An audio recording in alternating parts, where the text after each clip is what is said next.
जय हिंद दोस्तों, स्वागत है आपके अपने YouTube चैनल 11 एग्ज़ाम में। तो आप सभी कैसे हैं? उम्मीद करता हूँ आप सभी बहुत ही अच्छे होंगे। तो आज हम आपके लिए लेके आए हैं बहुत दिनों बाद भारतीय संविधान की एक प्रमुख श्रृंखला, जिसको हम एक बाय एक, वन बाय वन करके सारे भागों को देखेंगे और इनको बहुत ही ज़्यादा डीपली से समझने वाले हैं। तो अगर आपने अभी तक हमारे YouTube चैनल को सब्सक्राइब नहीं किया तो प्लीज़ सब्सक्राइब कर लें, साथ ही में बेल आइकन को भी दबा लें ताकि हमारे द्वारा अपलोड की गई कोई भी वीडियो का नोटिफिकेशन आपके पास पहुँचे सबसे पहले।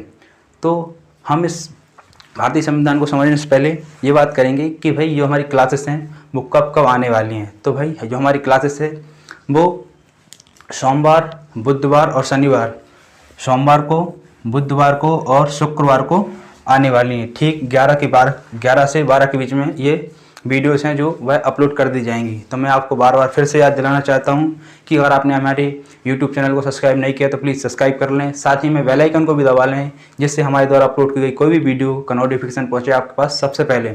तो चलेगा, बिना ज़्यादा बातचीत नहीं करेंगे, आपका टाइम वेस्ट नहीं होना चाहिए।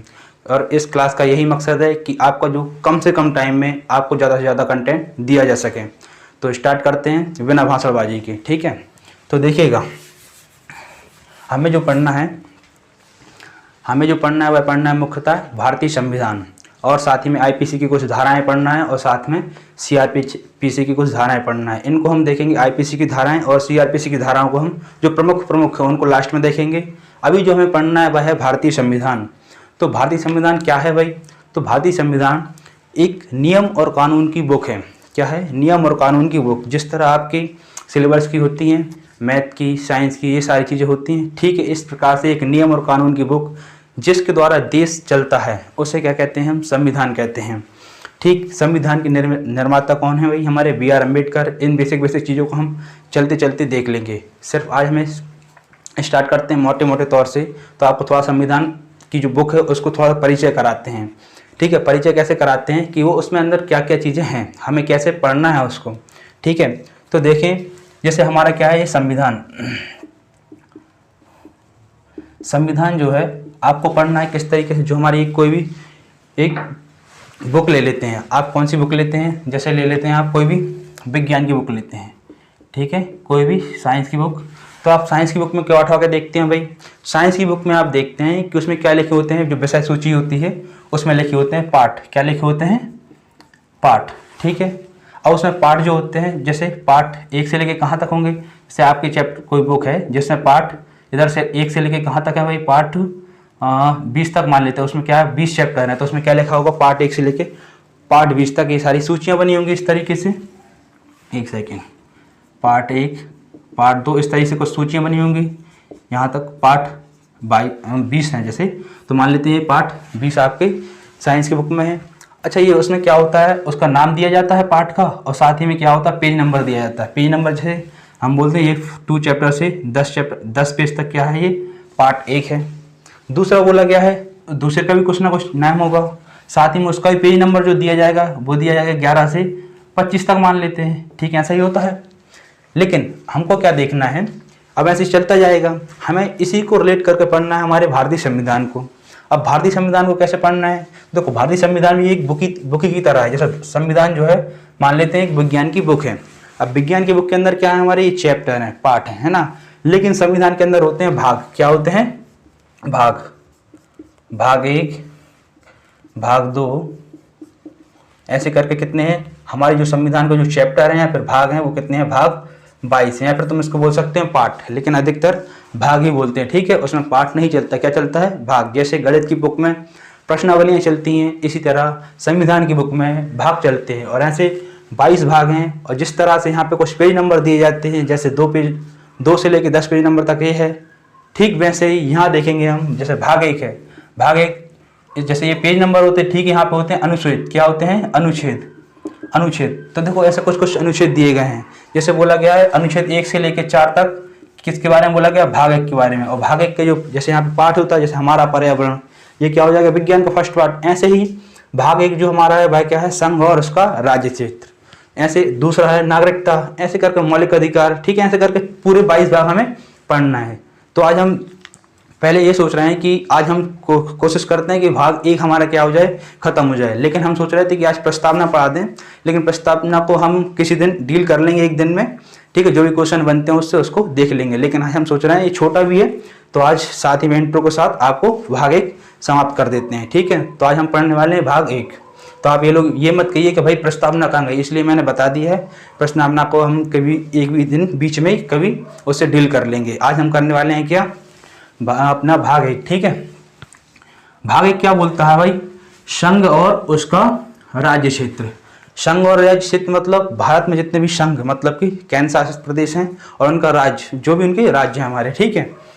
इसको कहाँ से कहाँ तक रखा गया है, अनुच्छेद 1 से लेकर 4। अब इस अनुच्छेदों से आपको घबराना नहीं है। ये अनुच्छेद क्या है, जिस तरीके से हमारी बुक में क्या होते हैं, पेज नंबर्स होते हैं, ठीक उसी प्रकार यहाँ पे क्या होते हैं, अनुच्छेद होते हैं, ठीक है। जिस प्रकार पाठ 1 2 से लेके 10 पेज नंबर तक था, उसी प्रकार हमारा जो भाग 1 है वह कहाँ से 1 अनुच्छेद से लेके 4 अनुच्छेद तक हैं। और इन अनुच्छेदों में कई आती हैं बातें जिस चीज़ के बारे में संविधान में लिखी हैं, ठीक है, उनको हम पढ़ने की कोशिश करते हैं, ठीक है। सबसे पहले हम बात करते हैं अनुच्छेद 1। अनुच्छेद 1 क्या कहता है, अनुच्छेद 1 बोलता है भारत राज्यों का एक संघ है या फिर यूनियन है। क्या है, संघ है या फिर यूनियन है। इसको समझने की कोशिश करेंगे, संघ या यूनियन क्या है, ठीक है। तो देखिएगा, जब हमारे भारत का क्या हो रहा था, गठन हो रहा था, तब की बात करते हैं।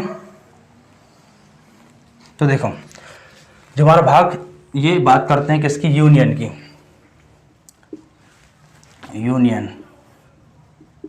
यूनियन देखो, एक तो होता है यूनियन, एक होता है फेडरेशन और एक होता है कॉन्फेडरल, ठीक है। राइटिंग पर नहीं जाना भाई, राइटिंग खराब ही है मेरी, ठीक है। कॉन्फेडरल, अब कॉन्फेडरल क्या होता है, फेडरल क्या होता है और यूनियन क्या होता है, इनको समझने की हम कोशिश करेंगे। तो कॉन्फेडरल क्या होता है, जैसे कुछ देश हैं, ये कुछ देश हैं मान लेते हैं, वो देश क्या करते हैं, अपनी कुछ शक्तियाँ, जैसे विदेश नीति, अपनी जो बोल सकते हैं व्यापार नीति, ये सब चीज़ें क्या करते हैं, अपनी केंद्र के लिए दे देते हैं। किसको देते हैं, केंद्र में सब लोग अपनी इकट्ठी करते हैं, किसी का अध्यक्ष बना दिया जाता है, मतलब उसी से मिलकर क्या बनती है, केंद्र बनता है। क्या बनता है, केंद्र। लेकिन ये एक समझौते के तौर पर होता है, एक समझौता होता है जिसको आसानी से तोड़ा जा सकता है। क्या करा जा सकता है, तोड़ा जा सकता है।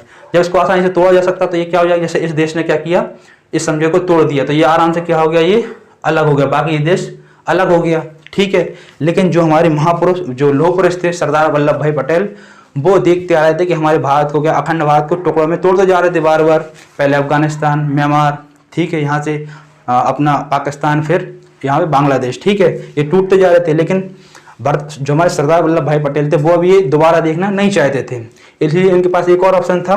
देखो, कॉन्फेडरल तो क्या था, तुरंत टूट जाता भाई, बनता, और समझौता कोई भी देश, कोई जो राज्य है वो समझौता तोड़ देता, तो वो क्या हो जाता, वह एक अलग से वापस देश बन जाता। लेकिन इसको हमारे लौह पुरुष, जो हमारे बोले चाहिए सरदार वल्लभ भाई पटेल थे, उन्होंने इसको स्वीकार नहीं किया। फिर दूसरा ऑप्शन था उनके पास, क्या, फेडरेशन। इसमें क्या होता है, फेडरेशन क्या होता है, इसमें ये इसी का थोड़ा सा मजबूत भाग होता है। क्या होता है, मजबूत भाग। अब मजबूत भाग कैसे, कि भाई इसमें है ना कुछ ज़्यादा ही शक्तियाँ केंद्र को दे दी जाती हैं। अब ज़्यादा शक्तियाँ केंद्र को दे दी जाती हैं, जिससे इसको टूटना जो है ना, वो क्या होता है, थोड़ा सा मुश्किल हो जाता है, लेकिन इससे टूट सकते हैं। जिस तरह से हमारा अमेरिका है, अमेरिका में 50 जो राज्य है ना, 50 या 51 राज्य हैं, वो इसी जो क्या है, वो फेडरेशन है, वो अपनी कुछ शक्तियाँ क्या दी हैं, केंद्र को दिए हैं, ठीक है। इस प्रकार से जो हमारा यूएसए बना है, लेकिन वो क्या है, पढ़े लिखे लोग, अपने इंडिया वाले इतने तो है नहीं है, ठीक है। इस कारण से फिर हमारे सरदार जो वल्लभ भाई पटेल थे, इन्होंने इस चीज़ को भी उन्होंने क्या किया, स्वीकार नहीं किया। उन्होंने फिर बनाया यूनियन। तो हम बताते हैं अब यूनियन क्या होता है, जो भी हमारा भारत देश है, क्या है, यूनियन। तो देखो, यूनियन क्या होता है, यूनियन में क्या होता है कि भाई आपको एक बार अगर आप इस मिल गए, क्या हो गए, एक बार अगर भारत से आप मिल गए तो दोबारा आप इससे फिर अलग नहीं हो सकते। क्या नहीं हो सकते भाई, अलग नहीं हो सकते। ये फिर उसका क्या बन जाएगा, ये अंग बन जाएगा, फिर आप उससे क्या नहीं हो सकते, अलग नहीं हो सकते, ठीक है। अब चाहे कर भी इससे अलग नहीं हो सकते, ठीक है। ये बिल्कुल क्या होता है, जैसे कोई भी देश आकर हमारे भारत में मिल जाए, मिल सकता है, लेकिन निकलने का कोई भी चांस नहीं है। तो भाई देख सकते हैं आप कितना मजबूत बनाया था हमारे संविधान बनाने वालों ने। तो आपको अब समझ में आया होगा कि यूनियन क्या है, ठीक है। तो यूनियन की बात हो गई भाई। पहले अनुच्छेद में बोला गया है भारत राज्यों का एक संघ होगा या फिर यूनियन होगा। ठीक है। अब दूसरा जो अनुच्छेद है, दूसरा अनुच्छेद क्या बोलता है?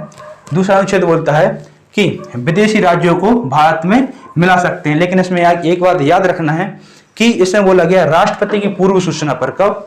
राष्ट्रपति की पूर्व सूचना पर हम किसी भी विदेशी राज्य को भारत में मिला सकते हैं। अब राष्ट्रपति की पूर्व सूचना क्या होती है भाई?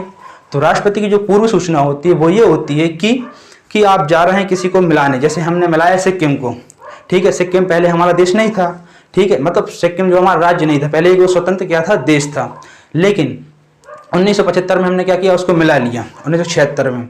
लेकिन उसके लिए पहले हमने क्या बताया? राष्ट्रपति को सूचना दे दी कि हम है ना सिक्किम को अपने भारत देश में मिलाने जा रहे हैं। ठीक है। जिस कारण से हमने उसको मिलाया और साथ ही में फिर सरकार ने उसको साधारण बहुमत से उसको पास कर दिया। ठीक है। जिस कारण से उसमें बोला गया कि भाई आप किसी भी विदेशी राज्य को भारत में मिला सकते हैं। ठीक है। फिलहाल तो इतना ही देखना है कि बस इतना याद रखो कि अनुच्छेद 2 में क्या बोला गया? किसी भी विदेशी जो राज्य है उसको भारत में मिला सकते हैं। ठीक है। फिर अनुच्छेद 3 की बात करते हैं। अब अनुच्छेद 3 क्या है भाई? तो अनुच्छेद 3 बोलता है कि वर्तमान राज्य के नाम और सीमा में क्या कर सकते हैं? परिवर्तन। लेकिन ये भी क्या होता है? राष्ट्रपति की पूर्व सूचना पर क्या करते हैं भाई? वर्तमान राज्य की कोई भी नाम बदल दो या फिर उसकी सीमा चेंज कर दो या एक राज्य में से 2 राज्य बना दो। लेकिन ये सब कौन करेगा भाई? ये भी संसद करेगी, ये भी संसद करेगी। संसद। ठीक है। कोई भी एक व्यक्ति अकेला नहीं कर सकता। ठीक है। यहाँ पे भी संसद करेगी और यहाँ पे भी संसद करेगी। संसद मतलब क्या होता है? लोकसभा, राज्यसभा और राष्ट्रपति। अब इसको हम आगे समझाएंगे, अभी बात इसमें नहीं उलझेंगे। अपन को अभी सिर्फ अनुच्छेद 2 और अनुच्छेद 3 को समझना है। 2 तो हमने समझा दिया है, 3 को समझाते हैं। अब बोला गया है इसमें कि आपको है ना इसकी सीमा में परिवर्तन कर सकते हैं। जैसे कि सबसे पहले हम बात करेंगे, देखो सबसे पहले मध्य प्रदेश की ही ले लेते हैं बात। तो देखो मध्य प्रदेश को 1 नवंबर 2000 को क्या हुआ था? मध्य प्रदेश से छत्तीसगढ़ को अलग कर दिया था क्या नहीं भाई? ऐसे ही करा था यूपी से उत्तराखंड को, ऐसे ही करा था बिहार से झारखंड को, और ऐसा ही किया था अरुणाचल प्रदेश आंध्र प्रदेश से किया था हमारे तेलंगाना को। ठीक है। इनको क्या किया था? अलग किया गया था। साथ ही में अब बात देखेंगे। अच्छा, आपको ये बता दें विदेशी राज्य जो मिलाया गया था, जैसे सिक्किम मिलाया गया था, तो सिक्किम मिलाया गया था, उसमें क्वेश्चन पूछ लिया जाता है। जो भी क्वेश्चन बनेंगे हम उसको वही भी बताते चलेंगे। जैसे सिक्किम जो पहले हमारा भारत का राज्य नहीं था। ठीक है। लेकिन इसको पहले 35वां संविधान संशोधन करके 35वां संविधान संशोधन 1975 में करके उसे एक सहराज्य का दर्जा दिया गया। क्या दिया गया? सहराज्य का दर्जा दिया गया। जिस कारण से उससे बोला गया पहले आप 1 साल तक रह के देख लो, और आपको अच्छा लगता है इंडिया में तो फिर आप भारत में मिल जाना। उसको अच्छा लगा, 1 साल रहा वो, और अगले ही साल 36वां संविधान संशोधन, इसको बड़ा याद रखना भाई, स्टार लगा के रख लो। 36वां संविधान संशोधन 1976 में जो उसको क्या दिया? राज्य का दर्जा दे दिया गया। ठीक है भाई। किसको? सिक्किम को। ठीक है। इसको बड़े ध्यान से याद रखना भाई। 36वां संविधान संशोधन के तहत हमने सिक्किम को भारत का अंग बनाया था। ठीक है। तो अनुच्छेद 1, अनुच्छेद 2 हो चुका है। अनुच्छेद 3 भी हमने आपको बता दिया कि भाई जैसे अभी जम्मू कश्मीर में भी क्या हुआ है? जम्मू कश्मीर में एक राज्य था, विशेष राज्य का दर्जा था, उसको अलग करके क्या बना दिया गया? जम्मू कश्मीर अलग और लद्दाख अलग। और देख रहे हो किस तरीके से विभाजन किया गया? पूरा जो लद्दाख था उसको कितना बड़ा बना दिया, जम्मू को पूरे एक जम्मू को जो था ना, जम्मू नीचे वाला हिस्सा, उसको बना दिया गया जम्मू एंड कश्मीर। चलो देखते हैं अनुच्छेद 4। अनुच्छेद 4 क्या कहता है? अब अनुच्छेद 4 कहता है कि अनुच्छेद 2 और 3 में किया गया परिवर्तन अनुच्छेद 368 से बाहर रखा जाएगा। तो अब आप तो कहेंगे भाई अनुच्छेद 2 और 3 तो समझ में आ रहा है, जो हमने पढ़ लिया है। उसने बोला अगर ऐसा कोई परिवर्तन हम करते हैं, जैसे हम किसी भी विदेशी राज्य को भारत में मिला दें तब, और अगर हम उसकी नाम और सीमा चेंज कर दें तब, तो उसमें बोला गया है किया गया परिवर्तन अनुच्छेद 368 से बाहर रखा जाएगा। तो 368 अभी अपन को पढ़ना जब आएगा, लेकिन अभी हम फिलहाल बता देते हैं कि इसमें क्या बोला गया है कि राष्ट्रपति चाहे तो इस पे जो इसकी अनुमति है वो ना दें।